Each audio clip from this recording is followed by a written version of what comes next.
Avez-vous déjà imaginé comment ce serait si vous pouviez voir le monde spirituel de vos propres yeux?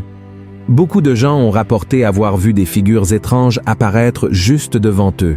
Beaucoup affirment les avoir vues même à l'intérieur de leur chambre. Et ces créatures peuvent prendre différentes formes et tailles. Certains ont rapporté avoir vu un chien noir. D'autres ont vu des animaux très étranges, avec de nombreux bras, des ailes, des jambes, des griffes et des dents. Mais si je vous dis que ces créatures existent réellement et font partie du monde spirituel, peut-être ne le savez-vous pas, mais le monde spirituel est plus réel que nous l'imaginons. Dans la vidéo d'aujourd'hui, je vais vous montrer à quoi ressemblerait l'expérience d'ouvrir vos yeux et de commencer à voir le monde spirituel autour de vous. Je vous assure que vous serez surpris, par la révélation que je vais faire. Alors, restez avec moi jusqu'à la fin de la vidéo, d'accord? Avant de commencer, je vous demande de vous abonner à ma chaîne. Voyez le bouton rouge « S'abonner » sous la vidéo? Cliquez dessus, puis une cloche apparaîtra. Il est très important que vous cliquiez sur cette cloche et sélectionniez l'option « Toutes » pour recevoir toutes les notifications des prochaines vidéos que je publierai. D'accord? Alors, allons-y. Nous, les chrétiens, croyons qu'il existe un monde physique qui est visible et palpable, et il existe également le monde spirituel où nous ne pouvons ni voir ni toucher, et c'est là que résident les êtres spirituels. Si vous ne le savez pas encore, il existe une énorme quantité d'êtres spirituels, tout comme nous en avons une grande quantité dans le monde physique.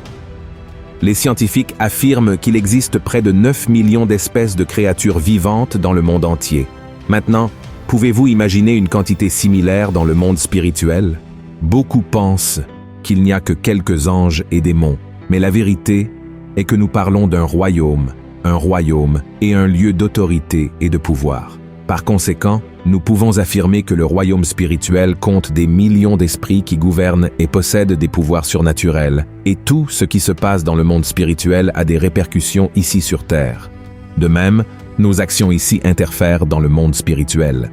Je sais que beaucoup de gens imaginent le monde spirituel comme quelque chose d'effrayant et de terrible. Ils imaginent des créatures étranges se déplaçant et courant partout. Mais saviez-vous que le monde spirituel est situé juste devant vous? Je sais que cette vérité peut être effrayante, mais c'est une réalité que nous ne pouvons pas ignorer. La Bible elle-même nous enseigne à ce sujet. Regardez ce qui est écrit dans Éphésiens, chapitre 6, verset 12.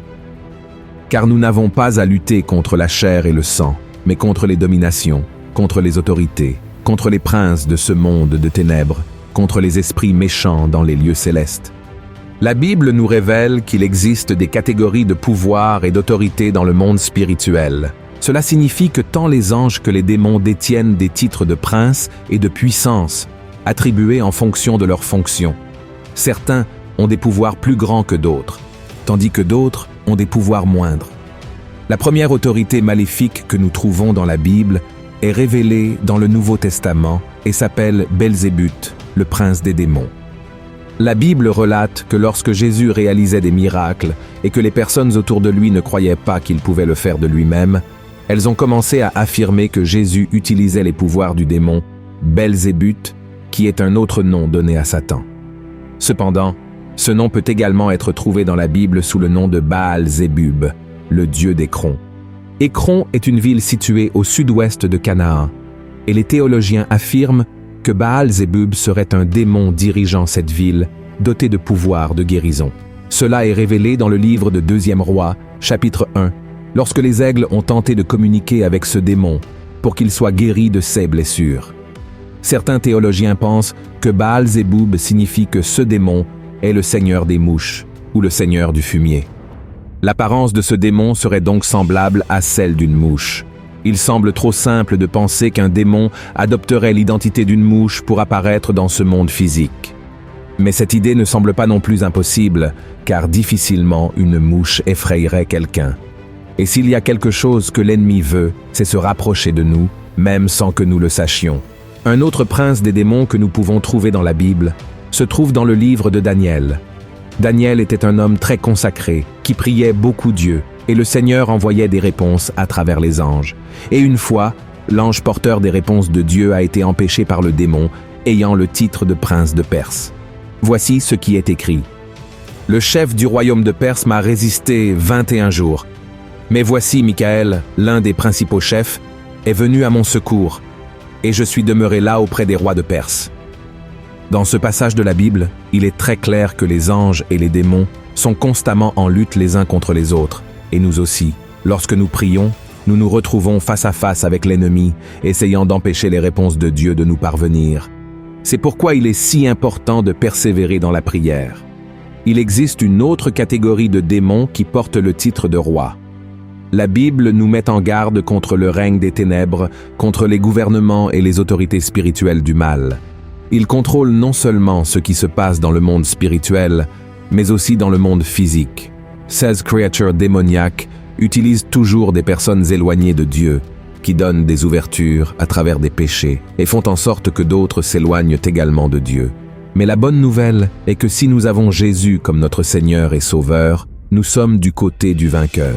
Et la Bible dit dans Romains, chapitre 8, qu'il n'y a rien dans ce monde, ni les pouvoirs, ni les autorités démoniaques, qui pourront nous séparer de l'amour de Dieu. Je sais que vous pouvez être effrayés par ces descriptions de démons, mais je veux vous dire que, tout comme il existe un règne du mal, il existe aussi un règne des anges. Et l'un de ces anges s'appelle Séraphim. Le Séraphim est un ange de Dieu et est cité plusieurs fois dans la Bible. Regardez ce qui est écrit dans Ésaïe, chapitre 6, au verset 2. « Des séraphins se tenaient au-dessus de lui. Ils avaient chacun 6 ailes, 2 dont ils se couvrèrent la face, 2 dont ils se couvrèrent les pieds, et 2 dont ils se servaient pour voler. » L'autre type d'ange décrit dans la Bible est l'ange chérubin. Généralement, ces anges remplissent la fonction de gardien et de protecteur, et selon la Bible, les chérubins sont connus pour être des anges gardiens. Dans Genèse, chapitre 3, verset 24, il est dit que Dieu a placé des anges chérubins dans le jardin d'Éden avec une épée flamboyante pour protéger l'arbre de la vie. Mais à quoi ressemble-t-il ? La Bible nous le révèle dans Ézéchiel, chapitre 10, où ils ont 4 visages. Le premier visage était leur propre visage, le deuxième visage était celui d'un homme, le troisième d'un lion et le quatrième d'un aigle. Un ange avec des épées de feu se déplaçant avec 4 visages. Cela semble être une vision impressionnante. En réalité, le travail des chérubins est de protéger tout ce que Dieu ordonne. Et leur apparence peut même être un peu effrayante. Mais je suis sûr que si c'est Dieu qui les a envoyés, il n'y a aucune raison d'avoir peur. C'est une autre catégorie du règne des anges et celle des archanges. Un de ces archanges décrits dans la Bible est Michel. Il est considéré comme l'archange guerrier. Lorsque le prince de Perse a tenté d'empêcher l'ange d'envoyer un message à Daniel, Michel est venu en aide à l'ange messager et a mis fin à la fête de l'ennemi. Et vous pouvez même vous demander si nous parlons d'un monde spirituel que nous ne pouvons pas voir. Les personnes affirmant avoir vu ces créatures devant elles mentent-elles? Pas nécessairement, frères et sœurs. Bien sûr, beaucoup inventent des choses. Beaucoup racontent quelque chose qu'ils n'ont pas vu, mais dans la Bible, beaucoup ont réussi à voir ce qui se passe dans le monde spirituel. Et si cela s'est produit dans le passé, rien n'empêche que cela se produise aussi de nos jours. Par exemple, le prophète Élisée et l'un de ses serviteurs ont été parmi les privilégiés de la Bible qui ont pu voir de leurs propres yeux.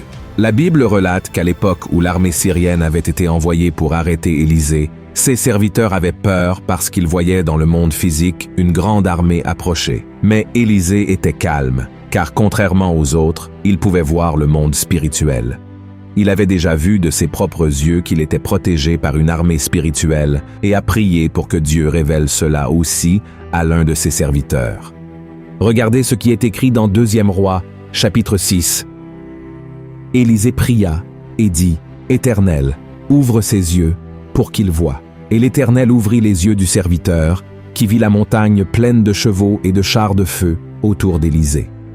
L'armée syrienne approchait avec des chevaux et des chars dans le monde physique, mais l'armée dans le monde spirituel autour d'Élisée était composée de chevaux et de chars de feu.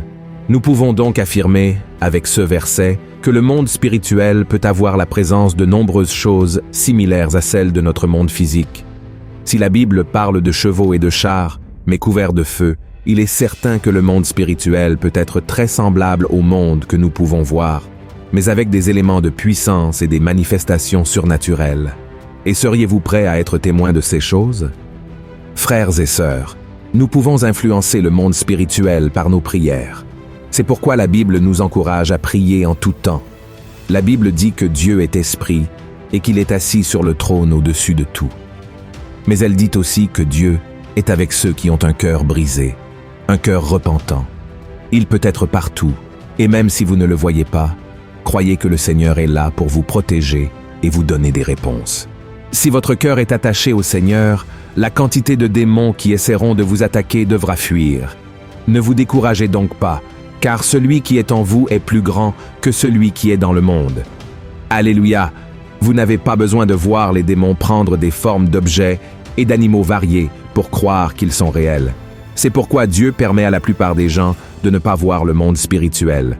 Ce que Dieu attend de nous, c'est que nous regardions vers Jésus et nous concentrions sur l'obéissance à sa parole. Je sais que beaucoup de gens se concentrent tellement à vouloir dévoiler le monde spirituel qu'ils oublient de prêcher l'évangile du salut et commencent à croire en des choses qui ne sont pas dans la Bible. C'est pourquoi, frères et sœurs, nous devons faire très attention, car la Bible dit que même Satan se déguise en ange de lumière pour tromper les gens. Par conséquent, soyez toujours très prudents avec ce que vous voyez, avec ce que vous entendez, et appuyez-vous toujours sur la parole de Dieu. Amen.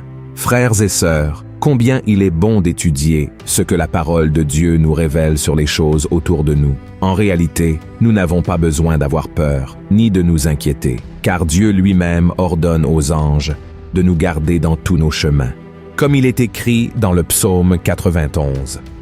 Amen. Si vous avez aimé cette vidéo, je vous prie de la partager avec vos amis et votre famille et de vous abonner ici à ma chaîne. Que Dieu vous bénisse et à la prochaine vidéo.